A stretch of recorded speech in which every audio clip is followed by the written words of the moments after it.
Muito boa tarde. Vamos então dar início à 11ª lição deste curso de Meteorologia. Nós estamos a tratar de processos termodinâmicos na atmosfera.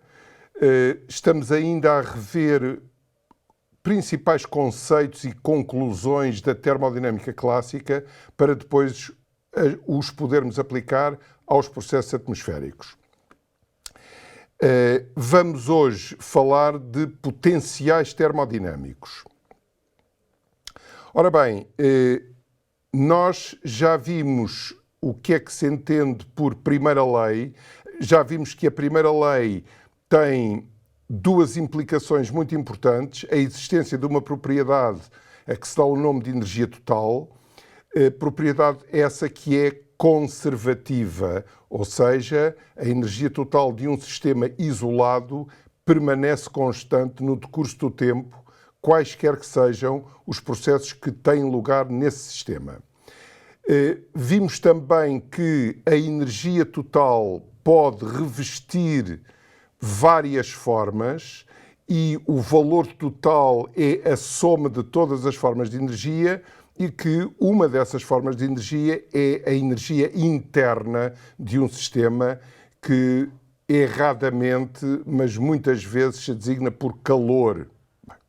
Portanto, a forma de energia que caracteriza a termodinâmica clássica é a energia interna e não o calor. O calor, como vimos, é uma forma de transferir energia entre sistemas.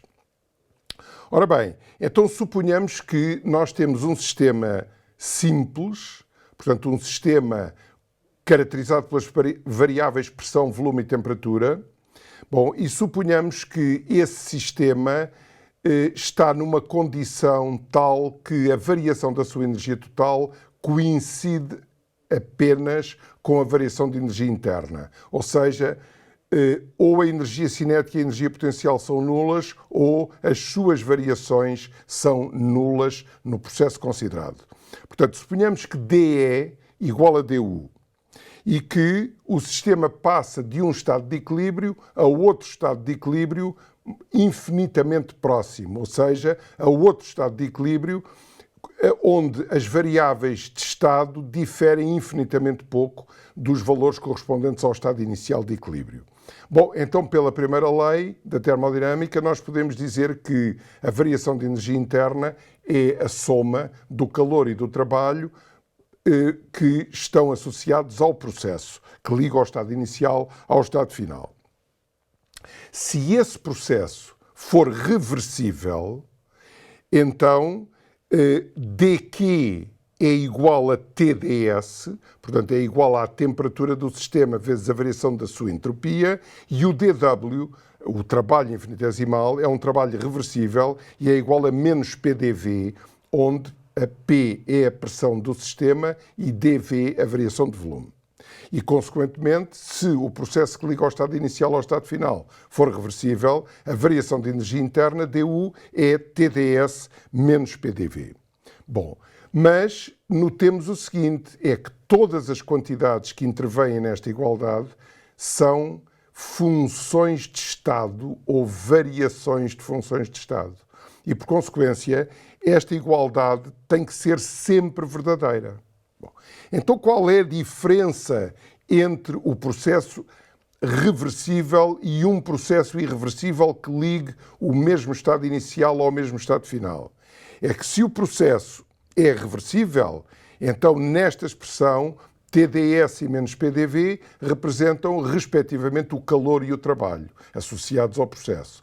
Se o processo é irreversível, então TdS não é o calor associado ao processo, menos PDV não representa o trabalho associado ao processo, mas a soma algébrica TdS menos PDV é igual à soma algébrica dQ mais dW, uma vez que ambas as somas são iguais à variação de energia interna dU. Portanto, a diferença entre o processo reversível e o processo irreversível está nisto, é que TdS e menos PDV podem representar ou não o calor e o trabalho associados ao processo. Ora bem, potenciais termodinâmicos.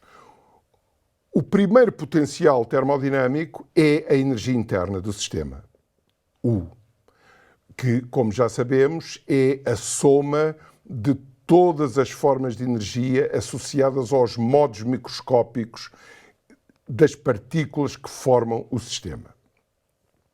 Depois temos U menos TS, a energia livre ou potencial de Helmholtz, F. Depois temos a entalpia, U mais PV, H grande. Depois temos o potencial de Gibbs ou entalpia livre, que é definido por U menos TS mais PV, ou F mais PV, ou H menos TS. Portanto, é o potencial de Gibbs ou entalpia livre do sistema. Portanto, estas grandezas têm todas dimensão de energia e, por isso, é uma das razões para as designar, embora de uma forma pouco feliz, por potenciais termodinâmicos. Bom, se nós tivermos em conta que DU é TdS menos PDV, bom, então, reparem, se considerarmos, por exemplo, a energia livre, DF é DU menos TdS menos STT. Se substituirmos DU por TdS menos PDV, facilmente verificamos que DF é menos STT menos PDV. Procedendo de forma análoga para os restantes potenciais, é muito fácil verificar que DH é TdS mais VDP e que DG é menos STT mais VDP. Ora bem, então estas expressões, começando por DU, TdS menos PDV, DF menos STT menos PDV, etc., estas expressões indicam-nos que as variáveis naturais dos potenciais termodinâmicos são as seguintes. Para o caso da energia interna, as variáveis naturais são a entropia e o volume. São aquelas variáveis que aparecem nas diferenciais da expressão de DU.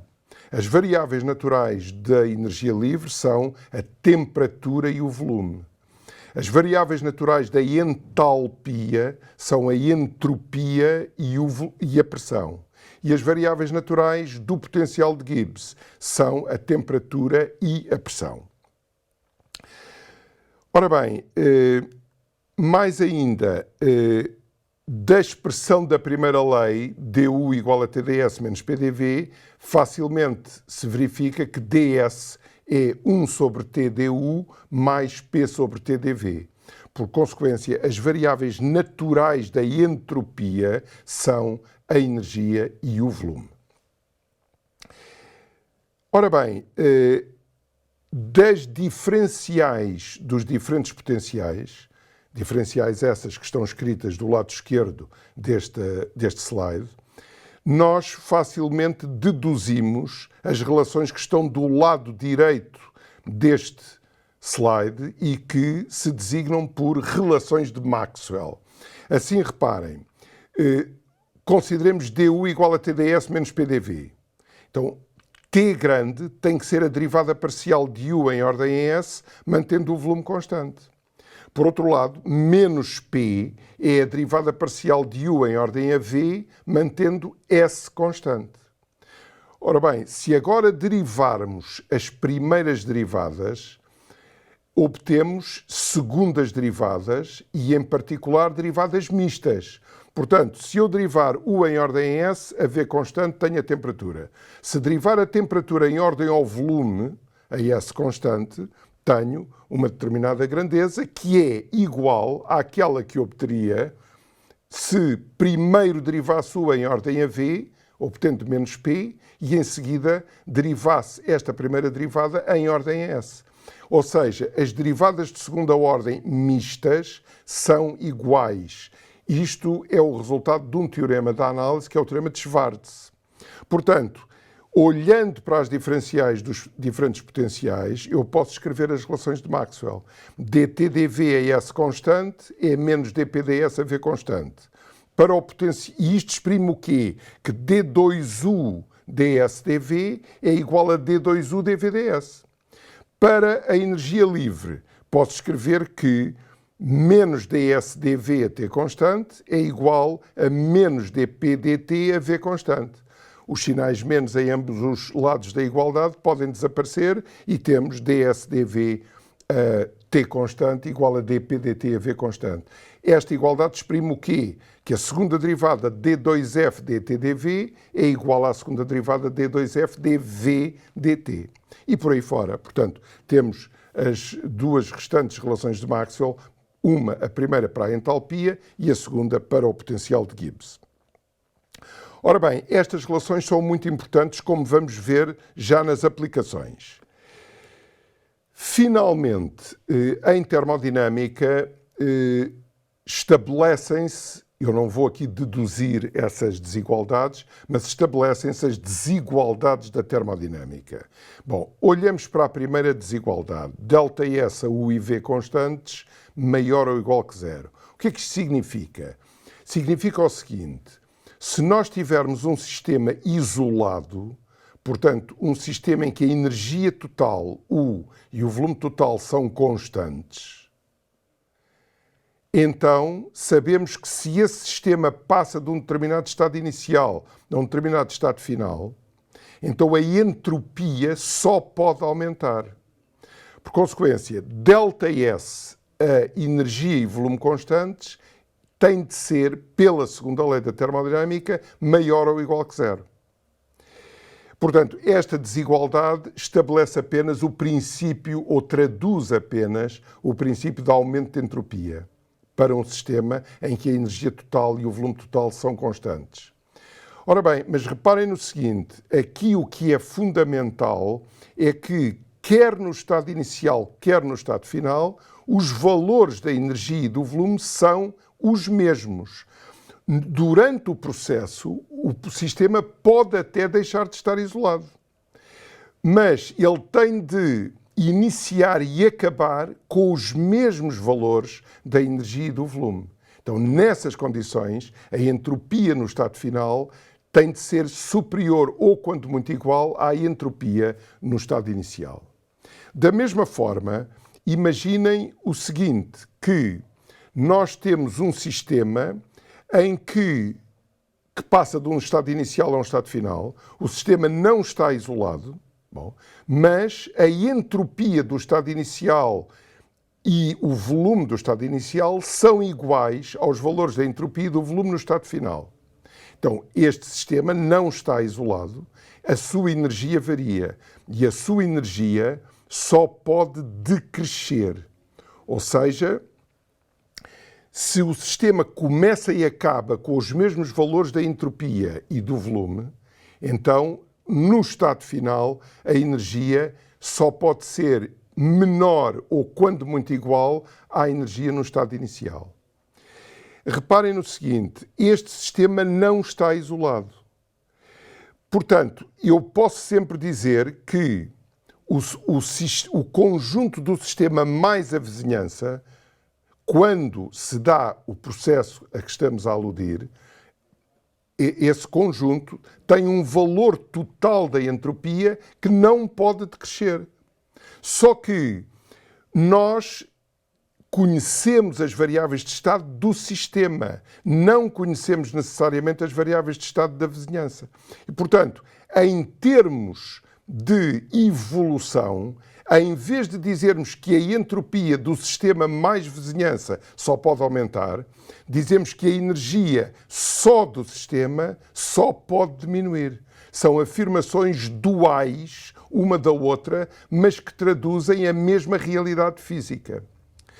Da mesma maneira, se o sistema está mergulhado num ambiente a temperatura constante e passa de um estado inicial a um estado final, e estes estados têm os mesmos valores da temperatura, igual à temperatura do ambiente e do volume, então eu posso dizer que no processo que liga ao estado inicial ao estado final, nesse processo, eu vou ter a seguinte conclusão: a entropia do sistema isolado, do sistema mais vizinhança, só pode aumentar.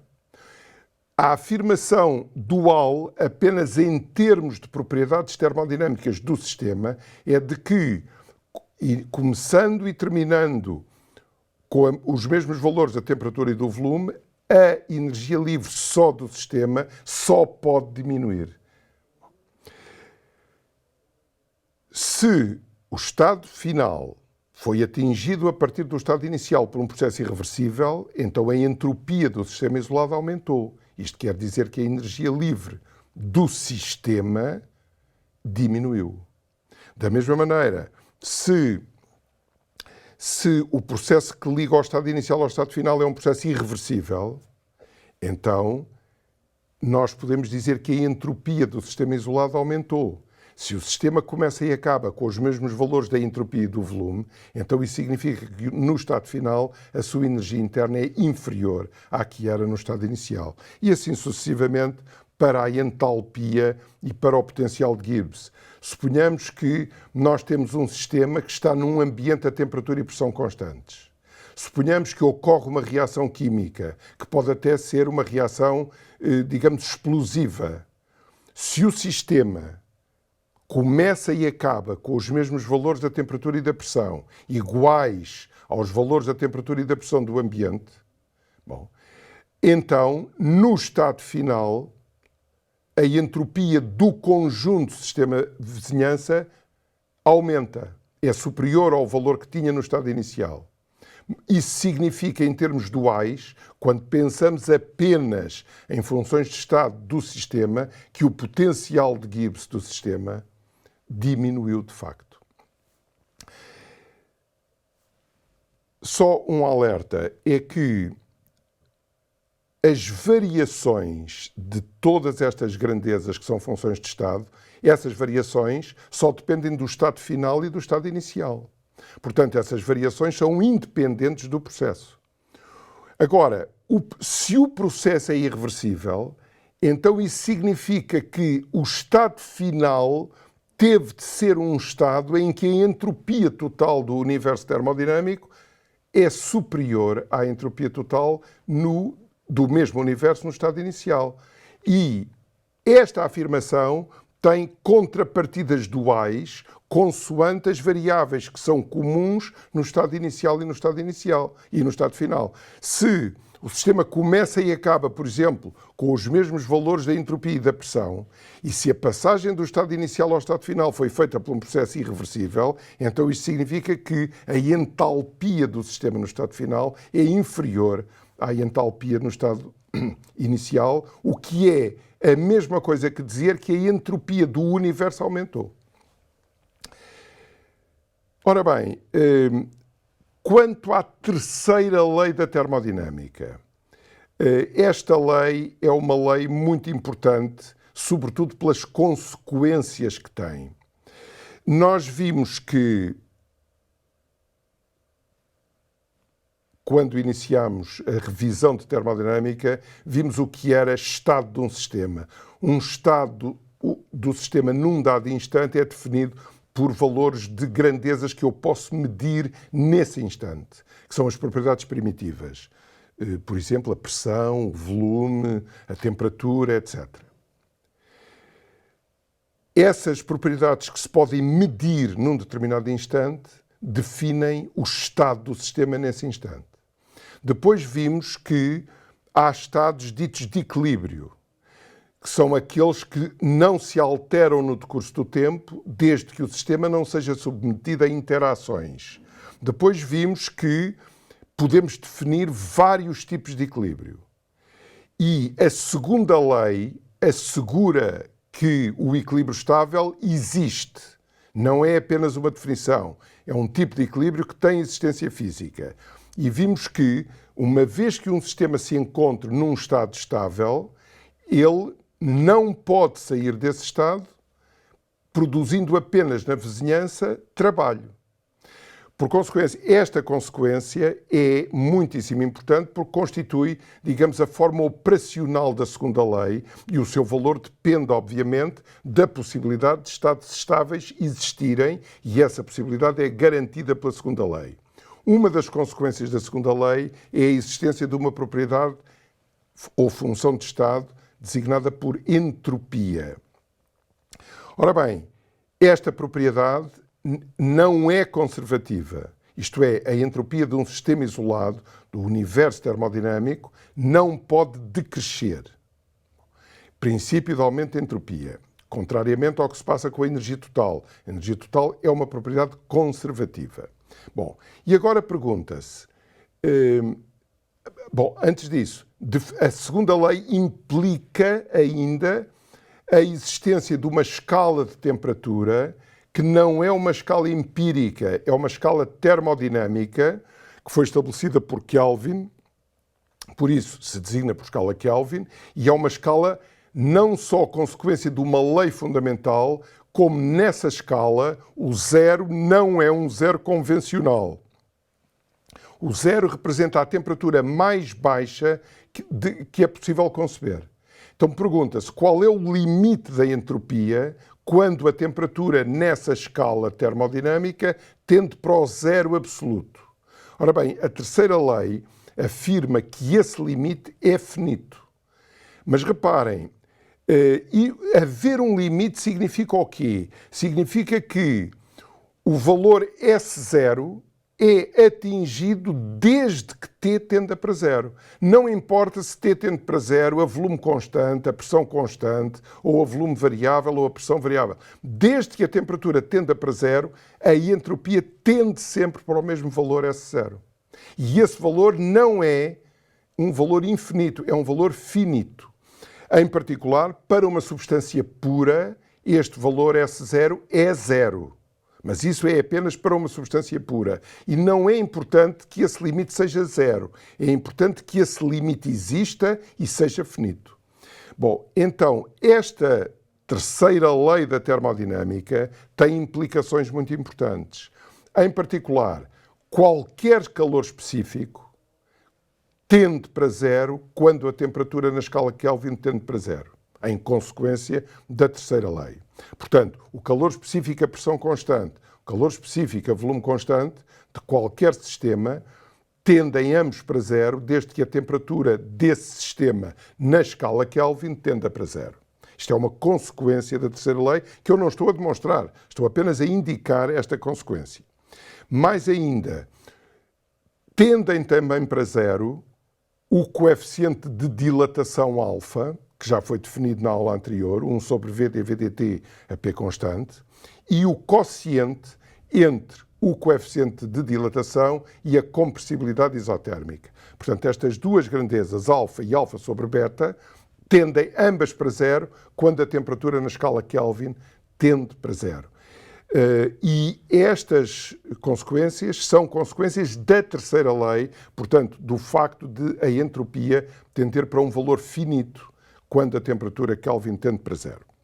Uma outra consequência muito importante é que o zero absoluto é inatingível num número finito de condições experimentais, de passos experimentais, por processos adiabáticos. Portanto, eu não posso, num número finito de processos adiabáticos, passar de um estado qualquer a um estado em que a temperatura seja ao zero Kelvin. Portanto, temos a inatingibilidade do zero absoluto como consequência da terceira lei. Portanto, nós podemos, eu já referi isso, podemos aproximar do zero absoluto, podemos obter temperaturas da ordem de centésimos ou milésimos de grau Kelvin, mas não podemos atingir o zero absoluto. E isso é uma consequência de uma lei fundamental, que é a terceira lei. Ora bem, outras relações gerais que nós vamos utilizar. Bom, du igual a TdS menos PDV é uma expressão da primeira lei da termodinâmica. Já sabemos que TdS não representa necessariamente o calor associado ao processo que liga ao estado inicial ao estado final, menos PDV não representa necessariamente o trabalho associado a esse processo. Essas identificações de TdS e menos PDV, dQ e dW, só são possíveis se o processo que liga ao estado inicial ao estado final for reversível. Bom, mas esta igualdade é sempre verdadeira e, por consequência, eu posso obter a derivada du/dv a t constante como t ds/dv a t constante menos p dv/dv a t constante, que vale 1. Ou seja, dUdV a T constante é T dSdV a T constante menos P. Bom, mas por uma das relações de Maxwell, que vimos há pouco, a relação de Maxwell para a energia livre ou potencial de Helmholtz, dSdV a T constante é igual a dP dt a V constante. E, por consequência, eu obtenho para a derivada parcial dUdV a T constante este valor T dP dt a V constante menos P. Da mesma forma, posso obter dUdt a V constante. Bom, então é TdS dt a V constante.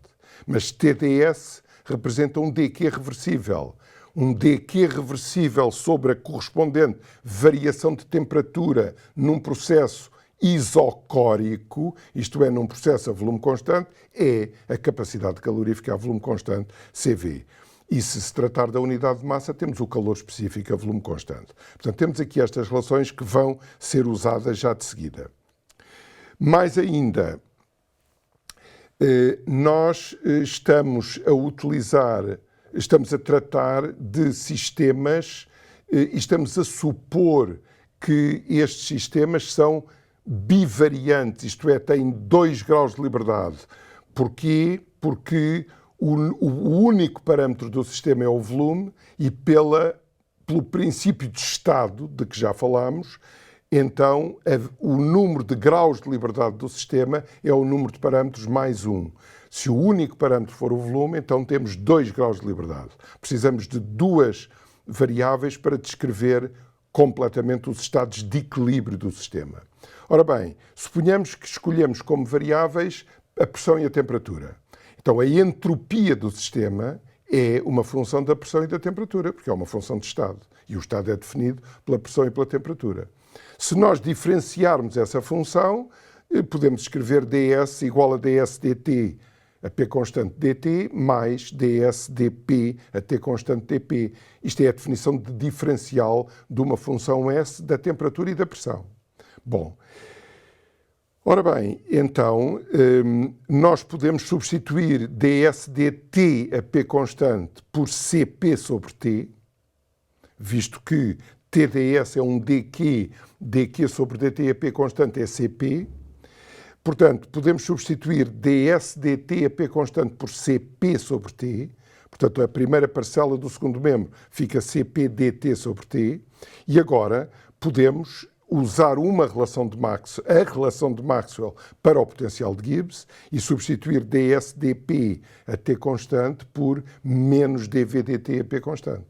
Mas menos dV dt a P constante é o produto, é menos αβ, onde alfa é o coeficiente de dilatação da substância. E, por consequência, quando a entropia está expressa em termos da pressão e da temperatura, a sua diferencial pode escrever-se Cp dt sobre T menos αβ dP. Bom, a segunda parcela do segundo membro ainda pode ser transformada como indicada abaixo. Eu posso escrever menos alfa PV vezes dP sobre P. Portanto, são formas de escrever a diferencial da entropia e agora, se eu quiser calcular valores da entropia ou variações de entropia num determinado processo, basta integrar as relações diferenciais, que aqui estão. Ora bem, uma outra relação final é que o quociente entre alfa e beta, portanto, entre o coeficiente de dilatação da substância e a sua compressibilidade isotérmica, este quociente que acabámos de ver tende para zero quando a temperatura Kelvin tende para zero, este quociente é igual a dP dt a V constante. Portanto, estas relações eu não as estou a demonstrar, estou apenas a indicá-las porque elas vão ser utilizadas no que segue. E, finalmente, temos a chamada relação de Mayer, a diferença entre o calor específico a pressão constante e o calor específico a volume constante. Ou entre o calor molar a pressão constante e o calor molar a volume constante. Como é que eu vejo essa diferença? Bom, olhando para o segundo membro, se aquele V grande, volume, for o volume específico, então tenho a diferença entre os calores específicos. Se for o volume molar, tenho a diferença entre os calores molares. Se for o volume total, tenho a diferença entre as capacidades caloríficas, a pressão e a volume constantes. Esta relação chama-se a relação de Mayer. Ora bem, agora vamos falar de gases ideais. Porquê? Bom, porque, como já disse, nós admitimos que o ar seco ou o ar úmido, isto é, a mistura de ar seco e vapor de água, se comportam como gases ideais. Então, o que é um gás ideal? Ora bem, esta figura mostra o quê? Olhemos para o diagrama que está no topo da figura. Então, o que é que nós temos? Temos diferentes linhas, que cada uma das quais corresponde a uma espécie química diferente. Temos hidrogênio molecular, azoto molecular, argon e oxigênio molecular. Bom, temos essas diferentes linhas. Em abscissas temos valores da pressão e em ordenadas temos os valores do produto da pressão pelo volume molar da substância. Portanto, pelo volume de 1 mol. Então, o que nós vemos é que todas estas linhas convergem no mesmo ponto, quando a pressão tende para zero. O que é que isto quer dizer? Bom, isto quer dizer o seguinte. Imaginem que eu tenho um recipiente de volume V grande, onde tenho N mols de hidrogênio molecular. Bom, então, o volume molar é o quociente entre o volume total e o número de mols. E suponhamos que esse hidrogênio está a uma determinada pressão.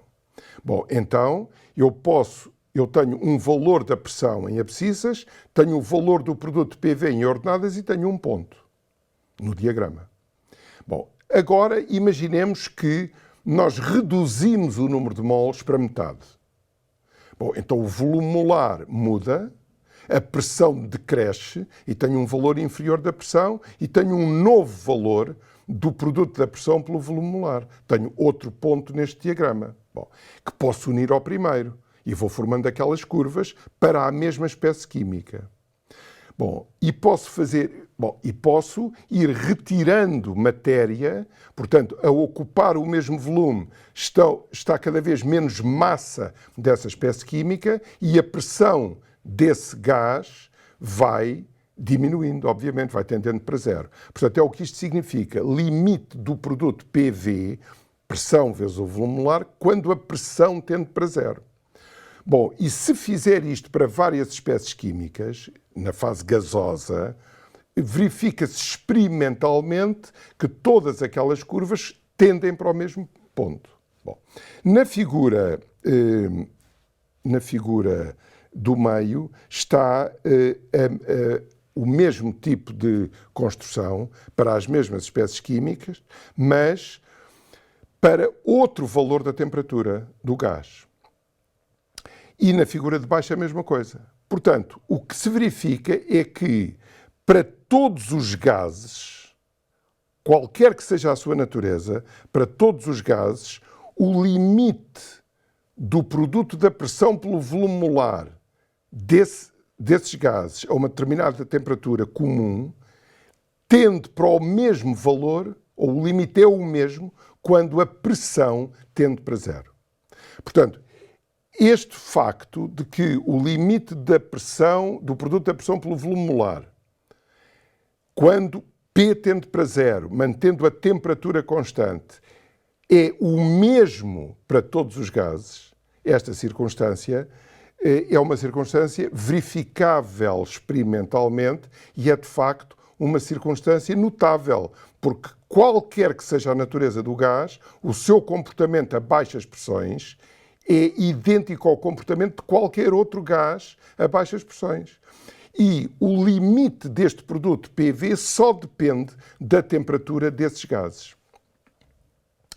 Ora bem, portanto, nós concluímos, em consequência da experimentação, de que o limite de PV, pressão pelo volume molar, V pequeno é o volume total a dividir pelo número de mols, quando P tende para zero, é uma quantidade A que é comum a todos os gases e que é uma função exclusiva da temperatura. E é independente da natureza do gás. Ora bem, então, isto levou os físicos a definir uma escala de temperatura dita escala de temperatura dos gases ideais ou dos gases perfeitos, já vamos ver a diferença, bom, que é uma escala que não depende das propriedades particulares de nenhum gás. Depende apenas das propriedades dos gases em geral. É preciso que eu disponha de um gás como substância termométrica, mas a natureza do gás é indiferente para definir esta escala. Então, esta escala θ, a escala do termómetro de gás ideal ou de gás perfeito, é definida desta forma. É 263,16, limite quando P tende para zero, do quociente entre a pressão do gás e a pressão do mesmo gás com o mesmo número de moles, mas em equilíbrio com a água no estado triplo, P índice 3. Bom, reparem, se neste limite de P sobre P3 nós multiplicarmos pelo volume molar, porque ele é o mesmo, eu tenho o mesmo número de moles quando o gás está num determinado estado de equilíbrio e quando está em equilíbrio com a água no estado triplo, ou com o ponto triplo da água, então o V é o mesmo e, portanto, o limite de P sobre P3 é o limite de PV sobre PV3. Bom, então o limite de PV quando P tende para zero, já expliquei o que é que isto significa, é o limite de PV3, ou seja, o limite de PV à temperatura do estado triplo da água sobre 273,6 vezes θ. Bom, então reparem que nesta expressão aparece este limite de PV3 sobre 273,16, que é uma constante universal, no sentido de que é uma grandeza que toma o mesmo valor para todos os gases, independentemente da sua natureza. Ora bem, então este limite de PV3 sobre 273,16 designa-se ou representa-se pela letra R maiúsculo e designa-se por constante universal dos gases. Bom, e demonstra-se em termodinâmica, em consequência da segunda lei, que esta escala θ do termómetro de gás ideal coincide com a escala Kelvin naquele intervalo de temperaturas em que é possível dispor de um gás como substância termométrica. Portanto, no intervalo de temperaturas em que existem gases, a temperatura θ coincide com a temperatura Kelvin. Ora bem, o valor de R da constante universal dos gases é ditado pela experiência, obviamente, porque o limite de PV3 é o mesmo para todos os gases, como mostrei naquela figura, e vale 8,3143 joule por mol e por grau. Por consequência, a experimentação mostra que todos os gases a baixas pressões verificam aproximadamente a relação PV igual a Rθ, onde V é o volume molar dos gases. Portanto, qualquer que seja a natureza do gás, a baixas pressões, portanto, o gás tem que estar rarefeito, o produto da pressão pelo volume molar é aproximadamente Rθ, onde θ é a temperatura na escala do termómetro de gás ideal ou na escala Kelvin, porque ambas coincidem. Bom, então todos os gases verificam a baixas pressões esta equação, esta relação. Eu posso então definir um gás ideal como sendo o gás que obedece rigorosamente à relação PV igual a nRθ ou nRT, visto que θ coincide com T, como já referi. Portanto, o que é um gás ideal? É um modelo inspirado num facto experimental esse que é comum a todos os gases, independentemente da sua natureza, e é um gás cuja equação de estado é produto vezes volume, é o número de moles vezes uma constante universal vezes a temperatura na escala Kelvin, ou na escala θ. Portanto, este modelo em que PV igual a nRT, não apenas a baixas pressões, mas para qualquer valor da pressão e da temperatura, é um modelo dito gás ideal. Claro que os gases reais só obedecem a esta equação aproximadamente a baixas pressões. Ora bem, a equação de estado dos gases ideais pode escrever-se de várias maneiras, portanto, partindo de PV grande igual a nRT, eu posso dividir por N e tenho PV molar igual a RT. Bom, mas o número de moles é o quociente entre a massa M do gás e a massa molar, M grande. Portanto, substituindo na relação anterior, temos PV igual a M, R grande sobre M grande, e R grande, a constante universal, a dividir pela massa molar do gás, é uma constante para esse gás. Não é uma constante universal, mas é uma constante para cada gás. Está aqui indicada R índice G, índice gás. É uma constante para aquele gás. E muda e varia de valor de gás para gás, claro.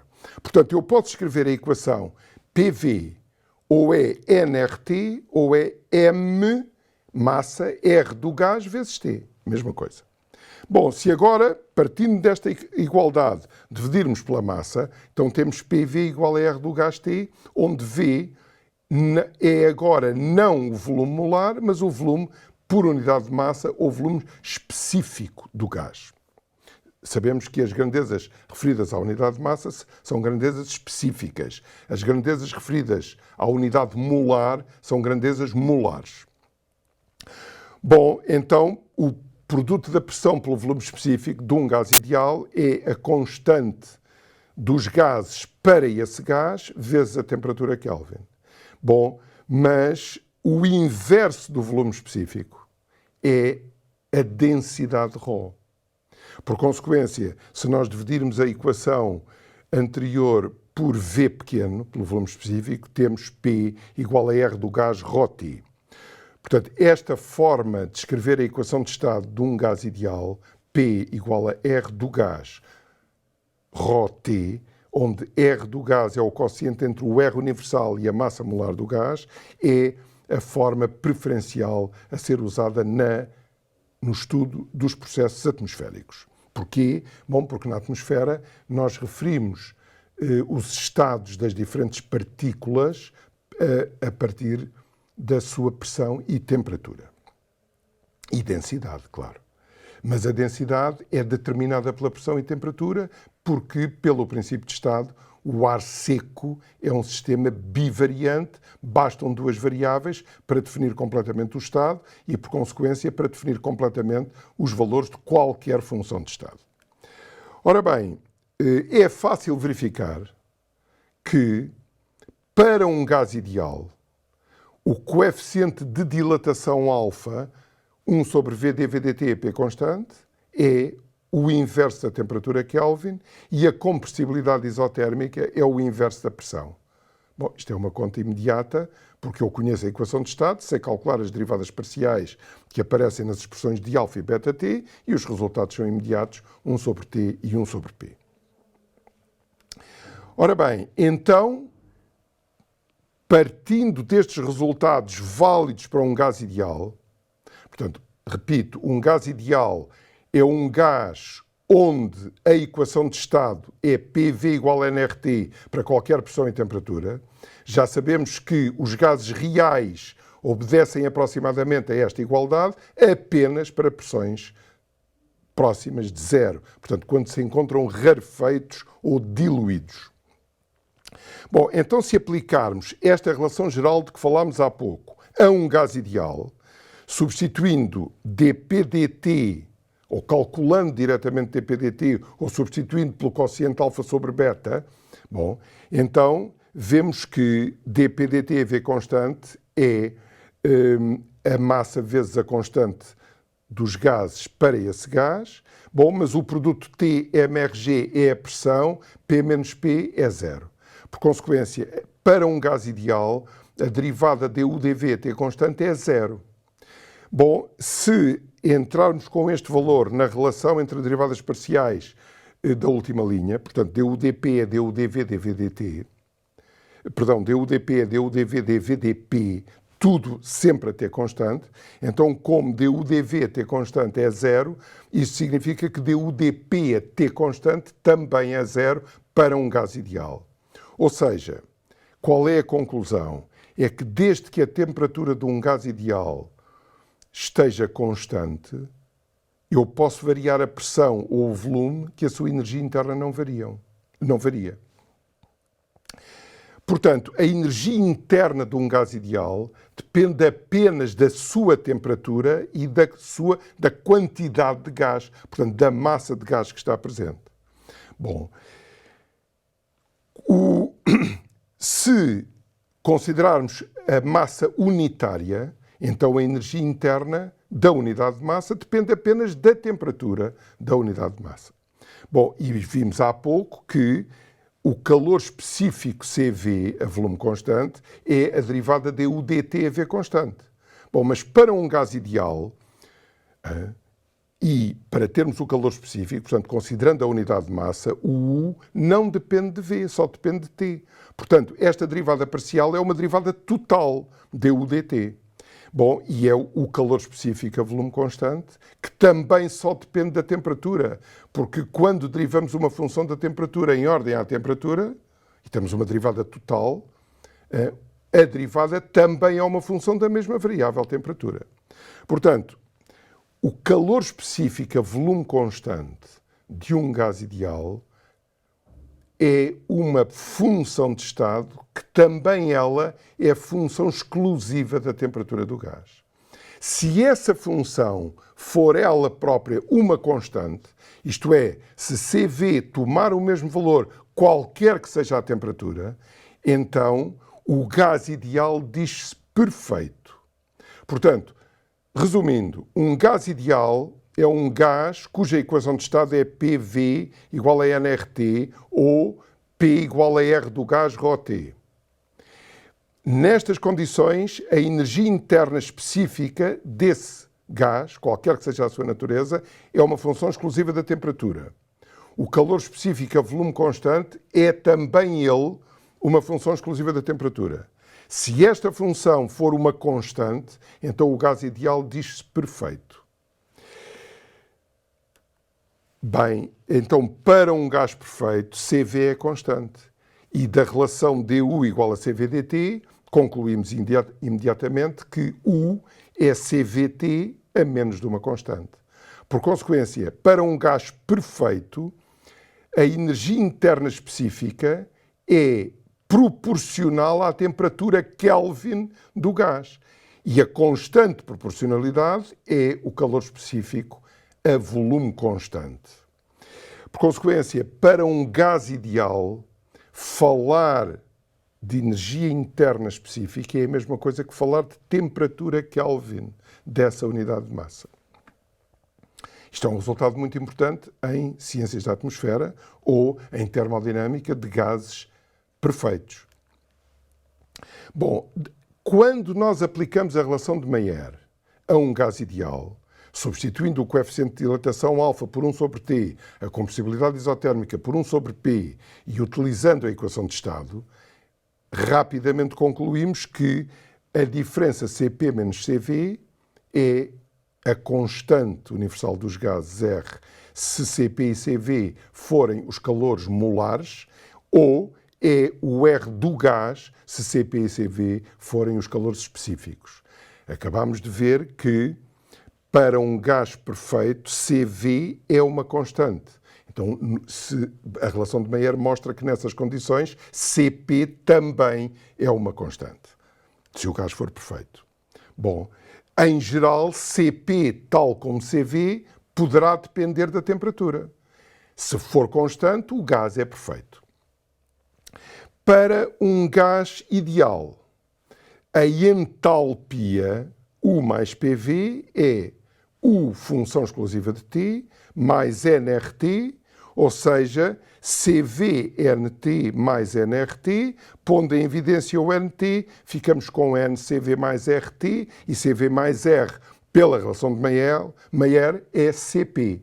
Por consequência, a entalpia de um gás perfeito é também proporcional à temperatura Kelvin. Só que agora a entalpia molar ou a entalpia específica são proporcionais, de facto, à temperatura do gás, mas a constante proporcionalidade já não é CV, mas sim CP. Ou o calor molar, a pressão constante, ou o calor específico, mas também a pressão constante.